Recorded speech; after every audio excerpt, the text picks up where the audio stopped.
भगवान राम के साथ इस तरीके का कृत्य किया गया। कितने हजार करोड़ की चोरी है, कौन लोग इसमें जिम्मेदार है, यही बतलाए। उस मंदिर में जिस तरीके के लोगों के विश्वास के साथ विश्वासघात किया गया, न चंपत राय बंसल पर FIR, न अनिल मिश्रा पर FIR, न गोपाल राव पर FIR, न गोविंद गिरी पर FIR। ये कोई छोटा मामला नहीं है, ये हजारों करोड़ की चोरी है। जिस राम के सहारे यानी देश से लेकर प्रदेश में बीजेपी की सरकार बनी, उसी राम मंदिर में चंदा चोरी हो गए। सवाल अब उठने शुरू हो गए हैं, लेकिन बीजेपी इसको दूसरे तरीके से देख रही। बीजेपी का कहना है सीधे तौर पे कि जो लोग राम मंदिर बनवाना ही नहीं चाहते थे, वो लोग सवाल उठा रहे हैं। उनको सवाल उठाने का हक नहीं है, लेकिन प्रयागराज के सांसद हैं, खुद अलग अलग जगह जा रहे हैं और इस मुद्दे को लेकर के मजबूती से उठा रहे हैं। पटना पहुँचे हैं प्रयागराज से। सर, जिस तरीके से आप पटना पहुंच गए, राम मंदिर में चंदा चोरी हुआ, आप लोग सवाल उठा रहे हैं, लेकिन बीजेपी तो करीब मामूली मामला है, कार्रवाई हो रही है। देखिए, जिस राम को उन्होंने बेसहारा छोड़ दिया, भगवान राम के साथ इस तरीके का कृत्य किया गया, उस मंदिर में जिस तरीके के लोगों के विश्वास के साथ विश्वासघात किया गया, मैं तो यही सिर्फ कहूँगा कि आखिर कितने हजार करोड़ की चोरी है और कौन लोग इसमें जिम्मेदार है, यही बतलाए। अभी तो ट्रस्ट के कोषाध्यक्ष ही कह रहे हैं कि हम जिम्मेदार नहीं हैं। तो भाई, कोषाध्यक्ष आप किस बात के थे? सिर्फ एक या दो व्यक्तियों पर ठीकरा फोड़ना और उनके खिलाफ भी FIR नहीं, न चंपत राय बंसल पर FIR, न अनिल मिश्रा पर FIR, न गोपाल राव पर FIR, न गोविंद गिरी पर FIR। तो FIR किस पर है? ड्राइवर पर है। FIR किस पर है? और किसी व्यक्ति के ऊपर है। तो क्या ये व्यक्ति जो है इतने बड़े लोगों के संरक्षण के बिना ये काम कर रहे थे? तो मैं तो कहूँगा कि जिस तरीके का काम वहाँ किया गया, 40 दिन में 70 बार पैसे निकाले जा रहे हैं, ये कोई छोटा मामला नहीं है, ये हजारों करोड़ की चोरी है। और इस हजारों करोड़ की चोरी का पर्दाफाश कैसे हो, ये जनता जानना चाहती है।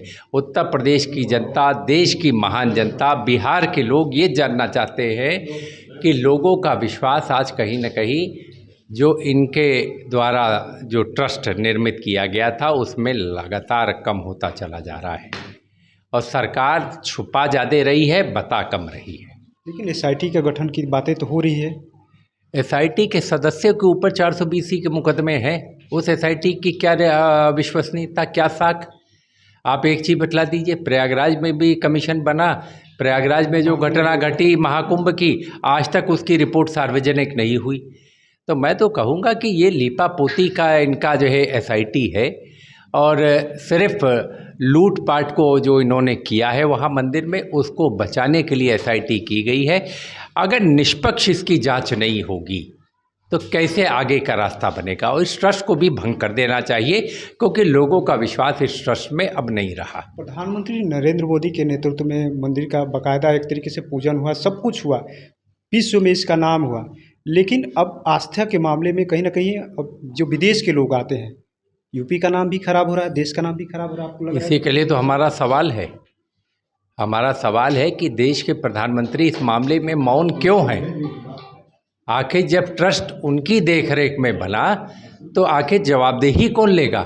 जवाबदेही का समय वही लेगा, कैशियर लेगा, ड्राइवर लेगा, चपरासी लेगा। आपने जो है उसकी जवाबदेही ड्राइवर, कैशियर और चपरासी पर डाल दी। न ट्रस्टी लेने को तैयार, न प्रधानमंत्री जी उस पर बोलने को तैयार, न मुख्यमंत्री जी उस पर बोलने को तैयार। सिर्फ बातों को भटकाना उन लोगों का, भारतीय जनता पार्टी के लोगों का काम है। भटका करके 3 बार उत्तर प्रदेश में सरकार बनवाई, देश में उसी का माहौल बना, भगवान राम के नाम पर उनकी सरकार बनी और उसी मंदिर के साथ छलावा, ये सबसे बड़ा धोखा है। और इस धोखे के साथ कहीं न कहीं लोगों के मन में आज शंका है, भ्रम है और इसको दूर सरकार को करना चाहिए। इस तरीके के मामले आते हैं तो काफ़ी तौर पे कहा जाता है कि पर्यटन के क्षेत्र में बढ़ावा दिया जा रहा है, लेकिन अब तो विदेश के लोग बंद कर देंगे आना, आर्थिक भी नुकसान होगा। अरे विदेश छोड़िए, देश का आदमी और बाकी छोड़िए, बिहार का आदमी कम जाएगा और लोग कम चढ़ावा और वो चढ़ाएगा। आखिर आदमी अपना भाव ये कोई चढ़ावा कोई नहीं, ये आपका भाव है, जो भगवान के प्रति आपका जो लगाव है, जो समर्पण है, वो आप वहाँ पर अर्पित करते हैं। उस समर्पण के साथ आप खिलवाड़ कर रहे हैं, तो निश्चित तौर से इसका जो है सुप्रीम कोर्ट के सिटिंग जज से इसकी जांच होनी चाहिए। अभी इसको लेकर के जा रहे थे अयोध्या, लेकिन आपको कैद कर लिया गया, नज़रबंद कर दिया। ये तो सरकार का तानाशाही रवैया है। दर्शन करने से भी अगर रोकना चाहते हैं, कांग्रेस के लोगों को प्रतिबंध लगाना चाहते हैं, मतलब अगर ये दर्शन करें तो सब कुछ ठीक है, कि कांग्रेस के लोग करें तो कानून व्यवस्था खराब है, तब LIU की रिपोर्ट आ जाएगी, तब इंटेलिजेंस की रिपोर्ट आ जाएगी। अरे दर्शन कराइए, और कोई प्रोटोकॉल नहीं मांगना, सामान्य दर्शनार्थी के रूप में कोई भी व्यक्ति जा सकता है। जाने का सिर्फ सरकार की मंशा ये है कि ये मामला जनता के बीच, और जनता जिस तरीके से इस मामले को लेकर दुखी है, जिस तरीके से उनके मन में पीड़ा है, उस पीड़ा को समझ नहीं रही है। तो कहीं ना कहीं सरकार इस मामले को दबाना चाहती है। कांग्रेस पार्टी पुरजोर तरीके से इस मामले को सड़क से लेकर संसद तक हम संघर्ष करेंगे। आप लोग संघर्ष कर रहे हैं, लेकिन क्या लग रहा है कि एक कमेटी भी बनानी चाहिए? उस समय भी लगातार साधु संतों ने आवाज़ बुलंद किया था कि गलत तरीके से निर्माण हो रहा है, सवाल उठाया था। अब तो कमेटी बनानी चाहिए। देखिए, पहले तो ट्रस्ट को भंग करना चाहिए। ट्रस्ट को भंग करने के बाद उसमें सभी धर्माचार्य जो वहाँ के हैं और शंकराचार्य लोगों से इसका जो है आप संपर्क करें और उन लोगों की राय लें, जो हमारे धर्म गुरु है, जो धर्माचार्य है, उन लोगों की राय लेकर आगे काम करना चाहिए। जांच को लेकर के क्या आप कह रहे हैं?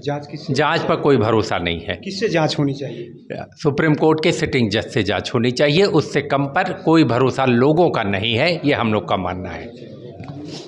तो आपने सुना किस तरीके से प्रयागराज के सांसद हैं उज्जवल भ्रमण से, उन्होंने सीधे तौर पे कह दिया कि सुप्रीम कोर्ट के सिटिंग जज से जांच होनी चाहिए। मामला धर्म का है, क्योंकि आस्था में सब लोग विश्वास करते हैं। जिस राम के सहारे देश से लेकर प्रदेश में बीजेपी की सरकार बनी, अब उस पर सवाल उठने शुरू हो गए। ऐसे में देखना होगा कि आने वाले समय में सरकार की तरफ से क्या कुछ पहल की जाती है। NBC 24 के लिए पटना से कृपा शंकर।